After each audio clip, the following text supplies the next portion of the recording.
Hi guys, আমরা এসে বললাম সেই ঐতিহ্যবাহী ইসাকার সোনারগাঁ জাদুঘর।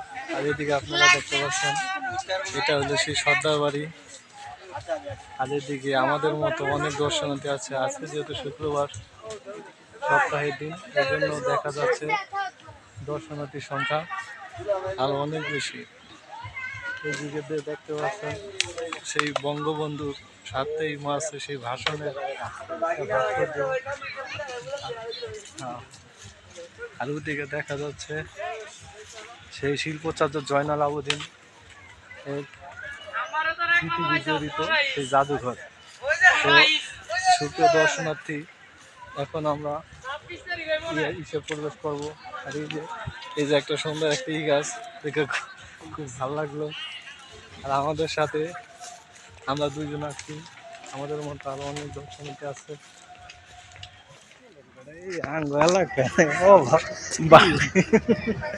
বাঘ মামারে তুলে ধরে কি হা করছে।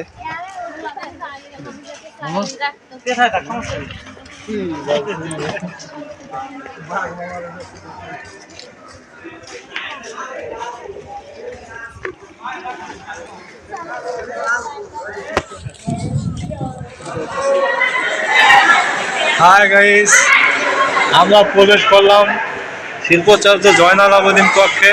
আমরা সেদিকে দেখতে পাচ্ছি ঐতিহ্যবাহী গ্রাম বাংলার যে লালিত যে গ্রাম বাংলার চিত্রগুলো দেখা যায় এই জায়গায়, সেই ভিউগুলো খুব ভালোভাবে তুলে ধরা হয়েছে। এদিকে আমরা দেখতে পাচ্ছি এক বাউল দেশে বাউল লালন শাহ। এদিকে দেখতে পাচ্ছি একজন কুমার নানা আইটেম বানাচ্ছে। এদিকে আমরা দেখতে পাচ্ছি সেই ডিরোমা সেই পুত্রবধূ গ্রামে নানান কিছু আমরা দেখতে পাচ্ছি। এদিকে আমরা দেখতে পাচ্ছি সেই ইসাখার আমলে যে রাজাদের যে গেটগুলা থাকে সেই গেটগুলো আমরা দেখতে পাচ্ছি।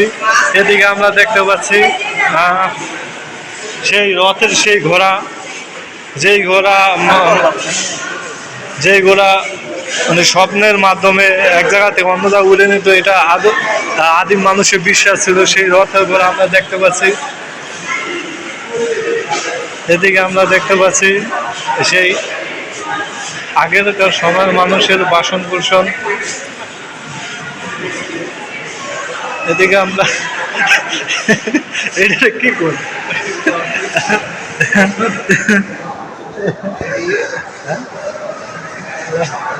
এদিকে আমরা দেখতে পাচ্ছি সেই জুতো, সেই আগের আদিম মানুষ যে ধরনের জুতা ব্যবহার করতো সেই জুতা।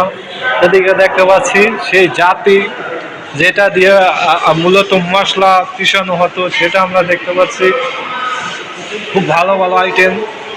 এদিকে আমরা দেখতে পাচ্ছি সেই কাঠের নকশা, যখন বিয়ের পিড়িতে একটা মানুষ বসতো সেই অনেকটা সেরকমই আছে আগের মতো।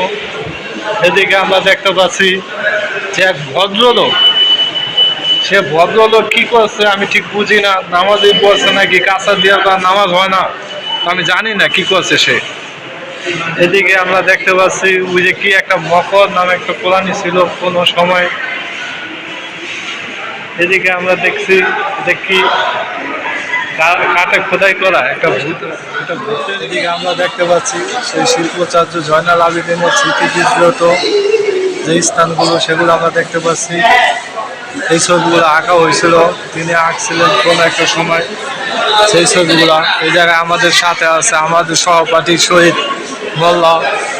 আমরা এখন জয়নাল আবেদিনের প্রথম খেলা ক্রস করে দ্বিতীয় চলা করতেছি।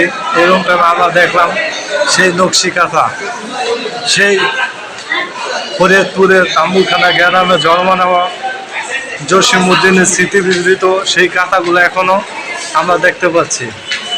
এদিকে আমরা দেখতে পাচ্ছি আমাদের মতো কিছু মানুষ। এদিকে আমরা দেখতে পাচ্ছি সেই চরকা মেশিন দিয়ে কিভাবে হাতে কাপড় বোনানো হতো সেই জিনিসগুলো আমরা দেখতে পাচ্ছি। গ্রামের মা বোনেরা করেছিল সেই ড্যামরা এখনো সেই স্মৃতিতে আছে। এদিকে আমরা দেখতে পাচ্ছি একটা বোনের প্রতিকৃতি যিনি পুরা সংগ্রহ করছেন। এদিকে আমরা দেখতে পাচ্ছি সেই আদিকালে ব্যবহৃত বাসন কোসন ইত্যাদি।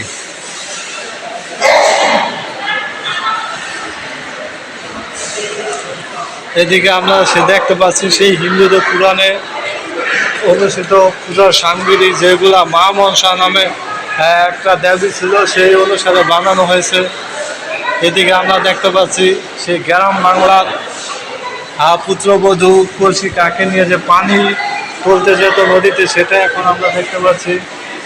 এই জায়গায় আমরা দেখতে পাচ্ছি সেই নৌকা, সেই বঙ্গবন্ধু শেখ মুজিবুর রহমান, বর্তমান মাননীয় প্রধানমন্ত্রী শেখ হাসিনা যে প্রতীক নিয়ে আজও নির্বাচন করে, সেটা আমরা দেখতে পাচ্ছি। এইদিকে দেখতে পাচ্ছি এক হাতি। এই জায়গায় আমরা কি দেখতে পাচ্ছি? এই জায়গায় আমরা দেখতে পাচ্ছি সেই নকশি কাঁথার মাঠ। সেই নকশি কাঁথা এখনো কাঁথাগুলো সংগ্রহ করে রাখা হয়েছিল। আসলে এই একটা কাঁথার সাথে জড়িয়ে থাকে, কাঁথার সাথে জড়িয়ে থাকে হাজারো স্বপ্ন, হাজারো হাসি, কান্না, দুঃখ, বেদনা। সেই স্মৃতিগুলা প্রতিটা সেলাইয়ের সাথে হয়তো মিশে থাকে। এদিকে আমরা দেখতে পাচ্ছি সেই মাটির পাতিল, যেটা দিয়ে এক সময় পানি তোলা হইতো। নকশি কাঁথা আছে। আমি আমার সহপাঠী, এটা আমরা প্রথম দ্বিতীয় এবং তৃতীয় তলা ক্রস করছি। চতুর্থ তলায় এসে দেখলাম সেই ঢোল, সেই তবলা, লালন শাহের সেই ঐতিহ্যবাহী কি বলে বাউল যে একটা বাদ্যযন্ত্র, সেটা আমরা দেখতে পাচ্ছি। যে গান গেয়েছেন তিনি আউল বাউল লালনের দেশে মাইকেল জ্যাকসন আইলো রে, সবার মাথা খাইলো রে, আমার পুরাণের একতারা কান্দে রে। যদিও এখন সেই গানগুলো শোনা যায় না, সেই বাদ্যযন্ত্রগুলো আধুনিক বাদ্যযন্ত্রের সর্বনাশ গ্রাসে এই আদিম যুগের বাদ্যযন্ত্রগুলো বর্তমানে বিলুপ্ত পড়ায়। এদিকে আমরা আসলাম, এদিকে দেখতে পাচ্ছি যে জাতা, যেগুলা দিয়ে আসলে সুপারি কাটা হতো। এদিকে আমরা দেখতে পাচ্ছি যে কাঁসার সেই তৈজসপত্র, বাসন কোসন। এদিকে আমরা দেখতে পাচ্ছি রাধা কৃষ্ণ সেই গৃহ মন্দির। আসলে এটা তাদের সকল ধর্মকে রেসপেক্ট করা উচিত। তো রাধা কৃষ্ণ হলো ঈশ্বর, রাধা হলো এটা সৃষ্টির প্রতীক। সেই রাধা কৃষ্ণ মানব বেশি পৃথিবীতে আসলে, এটা তাদের বিশ্বাস। এদিকে আমরা দেখতে পাচ্ছি সিংহ আর অসুরের সেই মূর্তি, এই যে এটা আমরা এখনো দেখতে পাচ্ছি। এদিকে দেখতে পাচ্ছি সেই কুড়া, যেগুলা দিয়ে মশলা আসলে করা হতো, আলাদা করা হতো। এদিকে আমরা দেখতে পাচ্ছি হিন্দু মা বোনদের সেই ঐতিহ্যবাহী শাখা, যেগুলা দিয়ে আসলে ওদেরকে একটা কি বলে, মানে ওদের একটা ধর্মীয় প্রতীক হিসাবে ব্যবহার করা হয়। গাইস, আমরা দেখতে পাচ্ছি সেই শিল্পচার্য জয়নাল আবেদিনের পরিহিত সেই পোশাক। এদিকে আমরা দেখতে পাচ্ছি তার পায়জামা, দেখতে পাচ্ছি তার পাঞ্জাবি। এদিকে দেখতে পাচ্ছি সেই রং তুলি দিয়ে তিনি যেভাবে ছবিগুলো আঁকতেন, আসলে সেই রং তুলিগুলো এখন এইভাবে সংগ্রহ করে রাখা হয়েছে। দেখা যায় সেই এই পুরাতন বা সেই অ্যানালগ যুগের তুলি দিয়ে এত সুন্দর করে ছবি আঁকতেন, আসলে কল্পনাও করা যায় না।